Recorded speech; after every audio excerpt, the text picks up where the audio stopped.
Welcome to a new edition of the Neon Jazz Interview Series with jazz bassist, composer, and vocalist Jeff Denson. 2019 will see the release of two new and very different recording projects from him, and he will maintain a very busy schedule going all over the place as both a performer and a full-time professor at the California Jazz Conservatory. Jeff Denson Live is his seventh recording as a leader and his very first live album on his own. It's going to come out on May 17th, 2019, and it's a great listen with the band that's very seasoned and gives an awesome performance. He talks about this and much more, so get to know him and dig this interview, my friends. Jeff, thank you for taking a minute out for Neon Jazz. This is a rendezvous for us, so it's always nice to speak with you. Yeah, likewise. Let's dive right in. You've had a long, winding road in jazz, and this is your first live recording. Talk to me about how this project came about and kind of the vision for it. So this is the first live project under my name. I've got I'm on two live albums with Lee Konitz from the Village Vanguard, but this is the first one that I'm doing as like a solo project.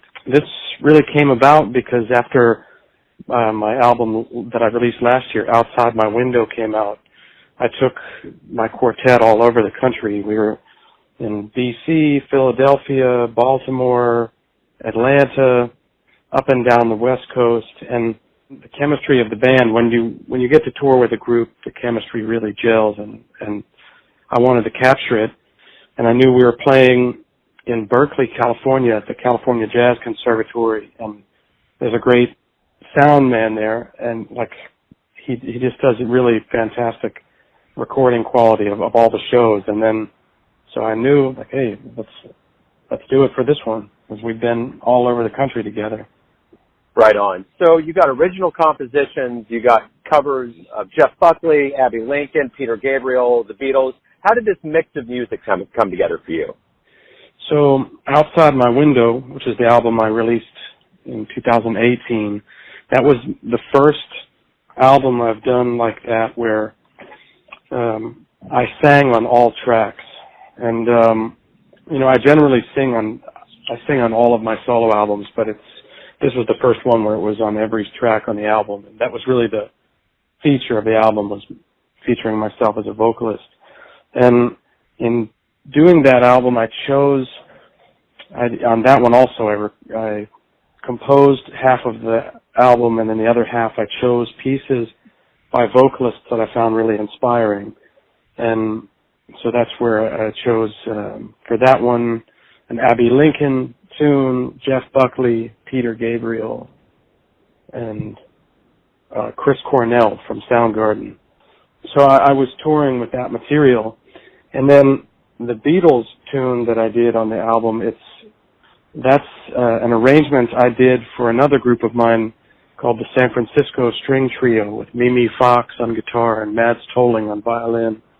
And in 2017, we released an album which was like a reimagining and rearranging of the entire Beatles Sgt. Pepper's Lonely Hearts Club Band album for just violin, guitar, bass, and voice. And so I rearranged my own arrangement of that tune to do it with my quartet.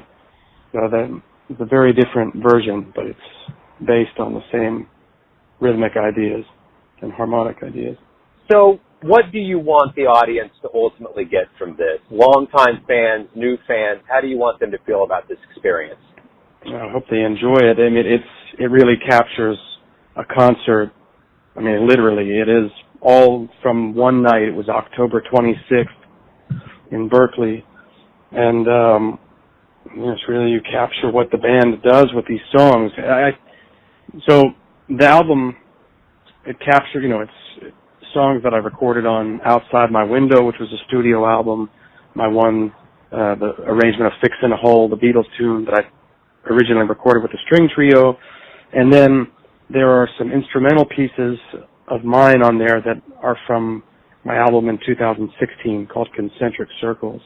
So it really kind of captures what I do with my quartet, which is play a mixture of instrumental and vocal music. And the other thing that I like about the live album is that when you do a studio album, you capture like what the your arrangement and your ideas, and you capture that in the studio.